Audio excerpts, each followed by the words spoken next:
What is going on, all my crypto friends, all my bros out there too? Welcome back to another episode of the NFT Beat. I'm joined as always. I need it. I definitely talked about it. I'm joined as always, but I'll let Kim Bozak do it. He's got that hotness. What is going on, Kim Bozak? Hanging out with me here on a Tuesday, like we always do. What's up, man? All right, let's jump into the news today because I want to talk a little bit about what is going on here with the other side. Bozak, what do you know about OtherSide? Tell us about the other side, Bozak. Just give us the quick breakdown of what the hell it is. I have not been paying attention to. It's like I have no idea. When it comes to Ethereum stuff like that, there's going to be a new metaverse every week. It's almost sort of how we had Bitcoin, altcoin, shitcoins, and yeah, we're at that point where metaverses are at shitcoin level pop-uppery. NFTs came out and we saw a big push with these PFP avatars things, right? Bored Ape were the ones that kind of really pushed that forward. Now, you can only ride off of the PFP craze for so long. How long can a community be engaged with just like, yeah, our PFPs are the best. Yeah, our PFPs are worth a lot. Yeah, our and then you get to the point where like, well, what are you doing now? Like, Bored Apes weren't, BAYC and Yuga Labs weren't doing a whole hell of a lot until recently to try and really push their brand and give value for their owners. And so you look like, okay, well, what are all these NFT products then now distilling to? They're distilling down into, okay, let's make a game. And whereas I've told you guys from the beginning that gaming NFTs are the ultimate use case for NFTs in crypto, and all these low budget NFT products all the way up to the high budget ones, what are they trying to do now? They're all trying to make games. And so, OtherSide is Bored Ape Yacht Club, Yuga Labs, ApeCoin. It's their metaverse, right? That they're starting to build and develop. So, I mean, that's cool. It's fun. But I mean, at this point, like we're seeing even OtherSide deeds start to ramp up in price because they had this play test. And it's just like, how, like, if any other game and any other product, put this playtest out there, nobody would be impressed by it. Like, nobody would be like buying more assets because, like, oh man, look at this playtest, it's fire. Let's go look at the playtest real quick. I'm gonna show you guys what it looks like so you can see. I think you're being critical as hell, bro. I don't know. When you think of like metaverse, I think of like Decentraland or Crypto Voxels, and they've been functioning and around for there's not much you can do in their quote unquote metaverses, and there's a ton you can do in DCL and Sandbox. I mean, so much, dude. And I mean, I understand, like I said, and this is a project I am going to be critical on. So I am going to be critical on this project, in particular because of how much stupid amount of money that they have raised here. Anyways, like I said, I think this is great to see. Great to see progress. That is important for sure. So I got to give them kudos for that. But I just don't feel like this warrants any kind of hype at this point. I think that it's just another thing that most dev studios do, and it's cool to see that. Yeah. All right, so let's move on to some other news here because we have a couple of things to talk about. In particular, Reddit. There's a lot of NFT marketplaces that are launching. A lot of NFT marketplaces out there. What's your favorite one, Bozak? What out of all the marketplaces out there? What is your go-to marketplace? I might be a little biased, but Nifty Blocks. Going with Wax. Yeah, I feel you, man. I'm just stretching. Reddit is now launching their own NFT-based avatar marketplace that will allow you to purchase blockchain-based profile pictures for a fixed rate. So, they're going to launch this avatar project, and they're doing 90 different designs with a total amount of NFTs being the tens of thousands. So they're not trying to do a small little project, but they're doing a pretty large, avatar project here. Get your avatar NFT, and then you'll have licensing rights over it, which is cool. So you can use it on and off Reddit as an avatar or whatever way you want to do it. But one of the things I thought that was interesting about this is that they're actually going to give you a way to customize your NFT. So you'll be like mix and match your avatar's look with like their avatar builder. So they have like merch available. So essentially you'll buy the NFT and then you can buy like merch, I guess, that can go on your NFT. That's cool. NFT accessories. I like it. Yeah. So they're doing NFT profile pic with NFT accessories, which we've seen people do things like that before, some projects. But they are building this on Polygon, which is great to know. But yeah, so essentially, they are going to be available to mint on Polygon. You'll be able to use Reddit's actual built-in blockchain wallet called Vault. A lot of people don't know how involved Reddit has been with NFTs. This is definitely not a new thing for them, but this is definitely stepping it up. So they do have their own wallet called Vault, and you'll be able to store your NFTs there, which is cool. So I like that they're making it more inclusive by, making more mints, making it more about playing with the NFT, especially with the accessories. I think they're going to have a unique, they already have a unique twist to it. And I think this is going to snowball into something like we can't predict. When it comes to these forms, platforms, it's Reddit isn't like Twitter or Facebook. It's a lot different in its social base, like who uses it and why and how. So for that, with the way they're getting involved in NFTs, I'm looking forward to seeing that curveball. Moving on to some things that are not being done right. When we talk about scams in our industry, they are plentiful, my friends. And so there is always a new scam out there. As the meta changes throughout the industry, so do the scams, and the scammers get more and more clever. I swear, right? Is it just me, or are they getting more and more clever? I don't know, man. But so looking at one of the more recent scams and the exploits that we're seeing, and this kind of capitalizes on what we've seen on other scams, but it's a variation of you going to a website, clicking on a button, thinking that you're going to be able to do a free mint of a project, and then not realizing that you clicking on that button and then approving that in your wallet is actually giving that project approval to go drain your wallet of a high-end NFT. Trending popular projects like Goblin Town have made free mint super popular right now, and there's no Discord, there's no roadmap, and there's no mint price. It's just free. And so that's been kind of one of the popular things we're seeing in NFTs right now, is just doing a free mint. And the reason why is because people know that there's just not a lot of money out there for brand new projects, I think. Damn, man. Wow. You think that MetaMask and wallets would be able to help prevent this from occurring, being able to see what's happening in the back end and portray that, this is what you're actually about to, confirm. But unfortunately, we're not there yet. Yeah. So, like I said, I think people are definitely falling victim to these things, unfortunately. But, the scammers just get better and better. They just get more clever and more clever. So be very careful. But who's guys out liable? there. Who's liable? Somebody has to be liable. The people who are doing the website, if they're not, if they're docs, maybe you could No. It's never your own fault. You could sue them, but... Right. But that's what I'm saying. Who's going to be the class action finger being pointed at here? Will it be MetaMask? Will it be Twitter? Because as we keep going more and more mainstream, these scams keep occurring. There will be a mainstream class action against this, but the only people that you can find to blame are going to be the wallet companies, the social media platforms, or the Reddits and Discords and Telegrams that have not built in precautions for this. Now, funny enough, we were talking about who can get charged if these dudes I got scammed, who do I charge? Well, the DOJ has now charged an NFT developer with $2.6 million a rug pull scam that they committed. So it's happening when people are like, oh, I don't know, I'll get away with it, or no one's going to charge me, or no one, whatever it may be. That's not the case. And so more and more of these scams are going to start coming up and being pulled into court. And I think it will start to eventually, deter some people. Not everybody, of course, but some people. But essentially, the developer of the Baller Ape NFT project was charged by the U.S. Department of Justice for stealing $2.6 million from their investors, and he could face serious prison time if convicted. Who's calling you, Bozak? Is that me calling? No, I have two phones, and this one almost never rings. I don't know who's calling the iPhone.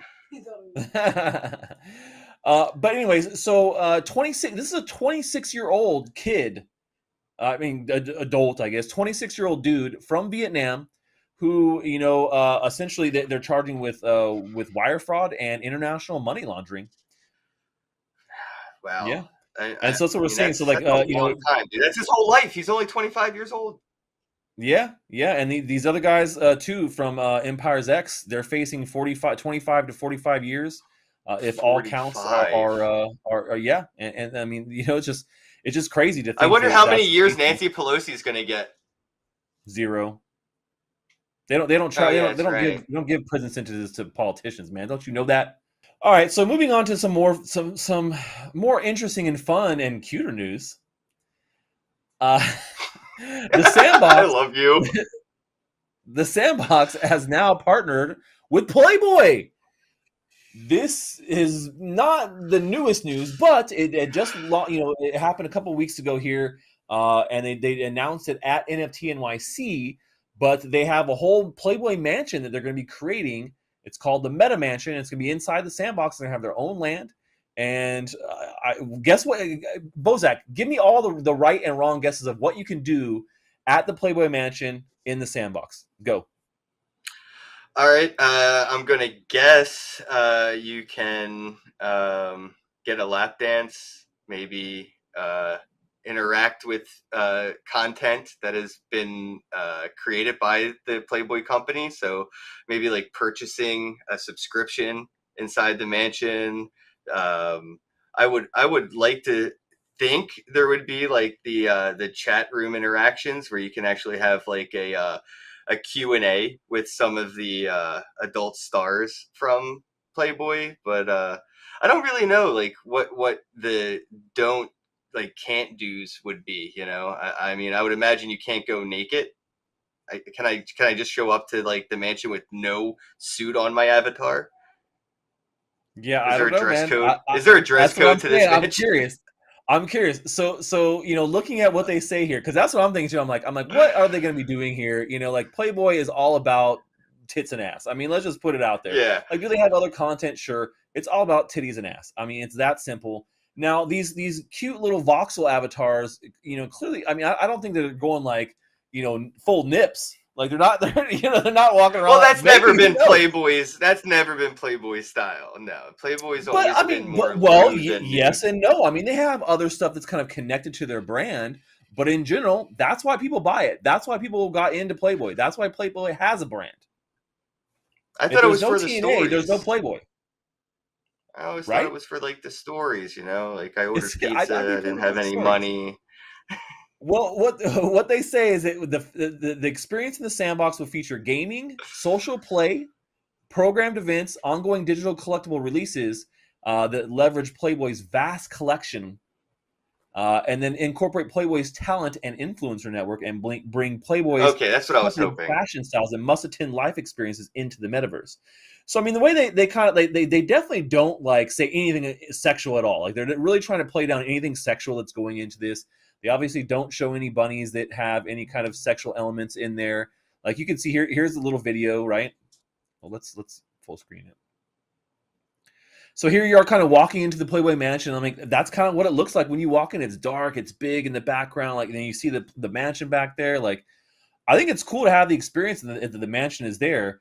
I'm wondering, do you think this will turn off people from playing the game that, are a little adverse to things like this? No, I think that you can avoid it. Twitter doesn't. I mean, Twitter has nudes everywhere on Twitter, and people Yeah. that don't, seem to care for it manage to avoid it, without too much effort. I feel like the same could be said here.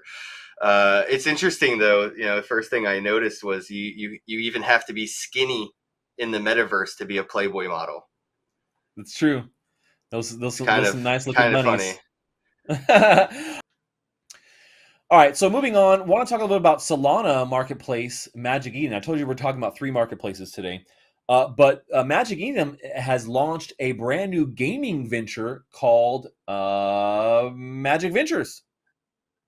And so what they're doing is this Magic Ventures is going to onboard or make strategic investments into developers that are working on Web3 things. I'm going to assume it's specifically for Solana ecosystem. So I'm sure it says that here somewhere. It's weird. It's this Magic Ventures will focus specifically on Web3 gaming.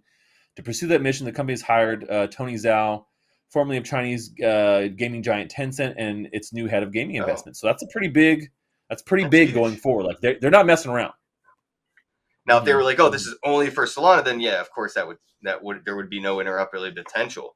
But this, I think, is that potential when you start to see like funds, being given the created developers. for It's things only for greater than their Ethereum, or ecosystem. Yeah, right. it's It's well, only for Binance. It's greater only than what for Produce. Tron. Yeah, I think Right. this is what will get Solana to that next step, and they know that. So I think including multiple blockchains in a development arm of investing is smart for Solana, and they know that. That this could be like the starting layer, and then you can have that interoperability bridge out from probably protocols that will be in standards that may be developed through this. We still don't have that, and this could be a direction steering in a way of standards for interoperability. Hopefully. I like their logo though. It's pretty cool. Oh, that's just the Magic Eden logo. Yeah, no, I'm just saying like it looks cool in the general. logo Just like cool. looking at it. So, all right, moving on to our next piece of news here, and this is some pretty interesting, unique news. But the very first, we'll say first, NFT Web3 gaming focus specific console has now been launched. It is called the Polium One. Polium One. I don't know, man. But this is a console that's supposed to be all about Web3 gaming, and it's like, hey, Web3 games on console though. And we talked about this yesterday on Around the Metaverse. So if you want a more in-depth convo on it, go check out that video from yesterday. But essentially, it's going to be a multi-chain console that is going to be, that will have games that are built on Immutable, Ethereum, Solana, Polygon, BNB, EOS, Wax, and Harmony. And you'll be able to essentially go on there and play a bunch of different games on this console, which is kind of weird. Like, there's not even games that would warrant a console. Like, there's so many things here that just blow my mind, man. For one, the name sucks. Yeah. For two, they've redone the logo. But funny enough, like here's the logo they did, but then like they just came up with the new logo. But it was criticized earlier, and I think they probably took it down. Oh yeah, I think they took it down. Oh yeah, there's a lot of criticism of our mixed reviews of our logo, but they've got a lot of criticism of how are you going to compete in a console market against Xbox, PlayStation, the other one? Like it just blows my mind. What are your thoughts on this, Bozak? On a blockchain console, is this something you think we need, or is going to be useful even in the next 5 years? Could they execute this? No and no and no. This to me is like a potential honeypot problem. That's what I'd be worried about.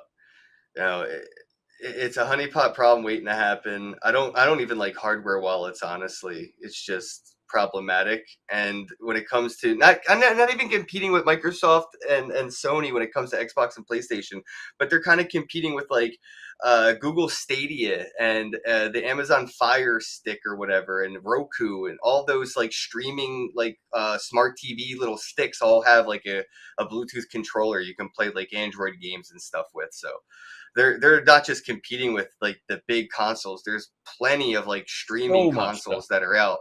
Yeah, and it's too early, way too early. Like way too early. Maybe they're just trying to be the Atari of like blockchain games and just be like, oh, we're the first for the sake of being the first. But there's too much competition, and Atari already kind of tried to get in on this, and they flopped that. They screwed that up with the VCS. I talked about that yesterday too at length. But I just don't see this going anywhere. I don't think. I mean, they are very confident that they can execute, but I just don't. They say they've talked to games. They have games that are going to be on their platform. I just like, who's going to buy this console and like why? And I don't know. There's just a lot wrong with this. Web3 2.0 cross console metaverse. Just get a Raspberry Pi and call it a day, everybody. Yeah, there you go.